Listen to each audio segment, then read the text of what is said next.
Oh hey, I didn't see you guys there. Anyway, I just rearranged my shop and I kind of want to give you guys a tour of what's going on. And since I won't be here next week, I just kind of want to show you what's new because I just rearranged it and I also got a few new tools. Before we jump in, I just want to explain something real quick. And that is because this week and next week I'm on vacation. So I actually shot this video in advance, so I only missed one day. So that means next Tuesday there won't be a video. But now I can talk about the shop as I just rearranged it. You guys might be able to tell. And I just kind of like to show you guys how I have my setup and maybe give you guys a few ideas. And maybe you guys can give me a few ideas to incorporate in my own shop. As a lot of you guys know, I work out of my third car garage, and I have this whole side to myself. I even have my own garage door. Anyway, I just expanded my shop to the back, so I have a lot more room to work with stuff, and I put my table saw even further inside. So let's go inside and take a look. So the first thing you see when you walk in my shop is I have my 12-inch bandsaw, and this is actually a new tool. I just got it the other day from my neighbor next door. His grandpa is downsizing, so they gave me this for free. So I would like to thank them right now as well. And it's really nice. I can do a lot more resawing on this bandsaw. So a lot of you guys might know my other bandsaw is kind of small. This one, the throat's a lot bigger, so I can do a lot of resawing, and I think it has a lot more power than my old one.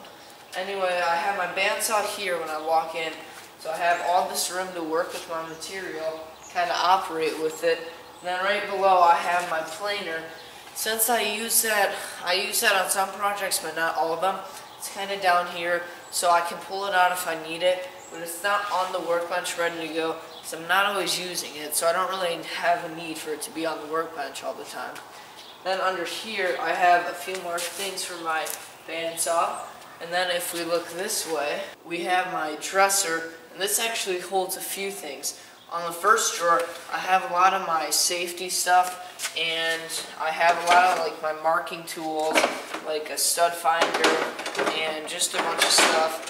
I also have all my ear protection, eye protection, nose protection, and then in the second drawer here, I actually have my circular saw in the box, my jigsaw in the box, my Dremel, and my pocket hole jig, and it all kind of fits here really nice and neat because these are tools that I don't use on every project, so I can afford to have them in the drawer, and when I need them it's easy enough to go in, grab it out, and you're all set.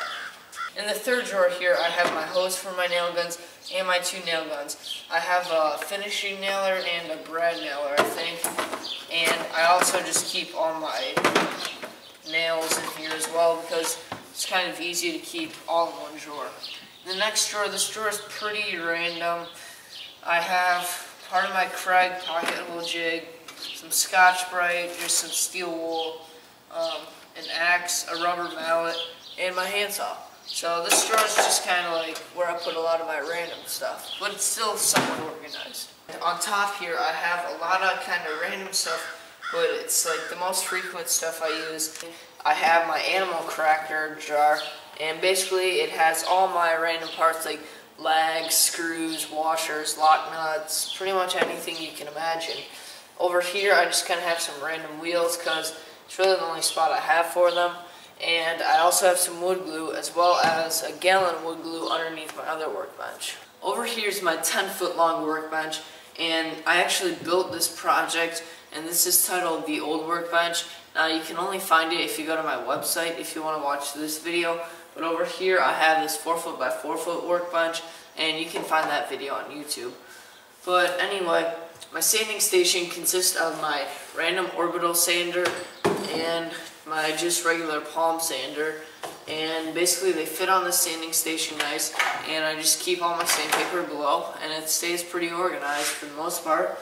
Over here I have my scroll saw, and this is a Craftsman scroll saw. I don't do a whole lot of scroll saw work, but when I do, it comes in handy. So I moved down the workbench a little bit, and over here I have my drill press and my drill press table, and then underneath I put all my slots for the drill press table, and it's just kind of convenient to have here. Now eventually I want to make a cart for this, just like I did with my bandsaw, because then I'll be able to roll it around and stuff. This thing is really heavy if you ever try to lift, because it's got this cast iron bottom here, and it's really heavy to move. So when I build a stand for it, I want to make sure it's stable enough, and I just haven't came up with any plans for one right now, but I'll probably get around to that during the summer. If we move down a little bit more, I have my compound miter saw, and I put it on this 10-foot long workbench so I can kind of get all my material in here without a problem. My drill press doesn't get in the way, and when I do make 10-foot long cuts, I just have to move my scroll saw to the side. But for the most part, it works really well, and I'm happy with how this setup is right now. Over here, I have the batteries for my drill. Basically, it's kind of out of the way, and it's the only spot where it can stay plugged into the wall 24/7, because I always like to have my batteries on the charger if I'm not using them or something. That way, I always have a full charge. Alright, now I'm going to do a little bit of freehanding. And basically, if we look under the workbench, I have my air compressor. This is a Porter cable air compressor. I don't use it a whole lot, but when I do, it's really good for my nail guns, and it all actually came in one kit. Over here, I have my stool, and usually I use that if I'm working on a project or something, or I use it if I'm doing like one of my follow-up videos. Over here, I have just kind of a lot of finishing parts and like stuff like that. So I have paste, wax, stain, and a Windex bottle. That way you can just shoot it on real quick. Wipe on polyurethane, some cutting board finish, and there's my gallon wood glue. And then pretty much the rest of this is like spray paint and stuff like that. And right here I have my Craftsman Toolbox, and I just kind of have my chisels in there. Now those are some pretty cheap chisels, but they work decent. I mean, I probably gotta sharpen them, but over here I have a lot of my hand screwdrivers, and I really never use those. Now this I just got the other day. It's called Speed Out, and I'm sick of dealing with like screws that always get stuck in 2x4s or something like that. And I actually tried it the other day, and it works really good. So if you guys don't have one of these and you ever get stuck in the position where you really need that screw out, Speed Out is the way to go. Over here I have my hand plane, and I'm pretty sure I never use that, but it kind of looks cool sitting there. So over here is where I put my table saw miter sled, and I made this project a few weeks back, and basically it's good for picture frames and stuff like that, but I don't really want to put it on my table saw right now because my table saw is kind of floating out in the open. And here's where we get to the table saw. The table saw is a Delta table saw. This is pretty much brand new. I hope you guys can tell. And basically I have a lot of ripping capacity. I just moved it inside here so that I have all this room back here to kind of work with my material. Then what I did here was I built my workbench the same height as my table saw, so it also doubles as an outfeed table. That way I don't have to deal with having workbenches and then having a separate outfeed table. And the workbench is at a comfortable level when you do this. So if you can just see that here, so the wood kind of comes in, goes across, and comes out. Now this is my 4-foot by 4-foot workbench. As I mentioned, it has an outfeed table. Underneath it has my router table, because a lot of people use router tables, but I think mine is so small, so I don't really use it as much as I should. But when I need to route something, it works really well. I have my bits, and then over in this little caddy thing here, this is actually really handy. I know it's cheap and plastic, but like in one drawer I have all my table inserts. Next drawer I have some of my drill press tools and some Allen wrenches for the router table. I have my miter gauge in the long drawer, as well as my tools to change the router bit in the other. And if we kind of wrap our way around here, I have some of my pipe clamps because they just kind of conveniently fit under there. In here is my drill and another circular saw, and I also put all my drill bits. I got all these from Costco in here, and this thing is filled with drill bits. I got this from Home Depot, and this is a drill and drive set. So I have drill bits, drill and drive set, and then just kind of more. This is at a more manageable size for me to use a lot. But like say I need to replace any of these, I have plenty in here that I can do that for. On top of my workbench right now, I kind of have all my nice wood.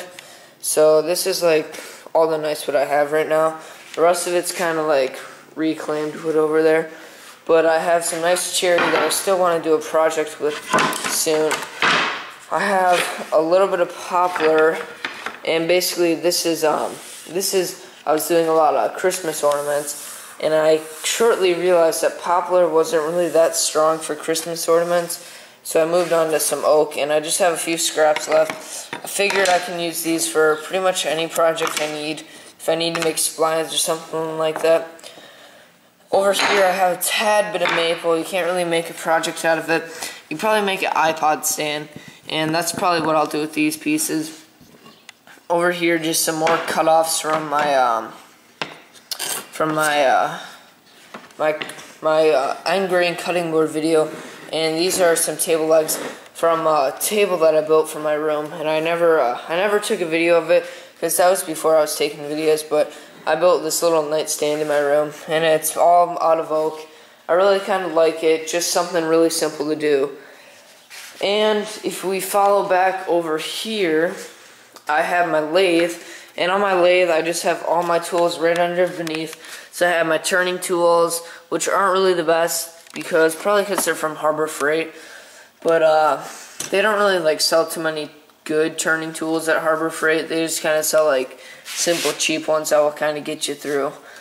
Over here I have my mask, which I also really never use, and I pretty much have all my tools that I need for my lathe down here, as well as some random stuff like all my electrical stuff for soldering and stuff like that's in this box. And then over here, this is actually my parents' socket set, but I've been working on this dirt bike lately, so it's been kind of convenient just to work on it right here. And on top is my lathe. Now this lathe, I think it's able to go 37 or 38 inches, but it also has this sander on this side. And if you haven't seen Adam Collins' video on how to make like how to turn your lathe into a sander, that's a really cool video too. Basically it's the same concept. I actually find that this lathe is pretty underpowered if you want to use it as a sander, because it always kind of like stops and bogs down. So for a sander, this lathe isn't that good, but I understand that's also probably because the lathe I got pretty cheap. I got this lathe at Harbor Freight for about 140 bucks, so I got away with it pretty cheap, and it works good for how much it costed. Over here I have my bench grinder, which is theoretically for sharpening my tools, but I never really do that either. So over here I have my sawhorses. Basically it's like I have them folded down right now. I don't really use sawhorses too much because, well, I never really find that I need them. And over here I have all my reclaimed wood kind of, and sheets of plywood. Basically I just kind of pile it all up over here, and that seems to work out pretty nice for the most part. Then my cat can sleep over there. Most importantly, I have a shop vac just kind of sitting over here, and the extension cord's able to roll out throughout the whole shop, so I can easily vacuum up anything. And basically that is pretty much it, guys. Except over here I have my bandsaw, and this is my other bandsaw, and I put a few blades for my new one down here. But that's basically my whole shop, guys. Takes up 1/3 of the garage, and as you can see, I try to get the most space out of it available. Now hopefully by adding my table saw there, I can work on bigger projects without opening the door if I don't want to. So here's a quick overview. Lathe, table saw, small workbench, bandsaw, drawer to organize stuff, sanding station, drill press, miter saw, scroll saw behind the helmet, router table, and that's pretty much it, guys. You know, like, hopefully I can give you a few ideas, like the workbench work at the same height as your table saw or something like that. And I used to have my table saw over here, but every time I had to use it, I had to open up the garage, and I just didn't really like that idea. I kind of like when the table saw is like more of the heart of the shop, and over here I think I like it a lot over here better, and I left plenty of room so I could handle my materials between here and here, guys. So guys, I hope you found a few things helpful, and if you did, please give this video a thumbs up, and don't forget to subscribe for woodworking projects every Tuesday. This week was a little different, and remember, next week I won't have a project. So if you guys like this video, please give it a thumbs up, and I'll see you guys in a few weeks.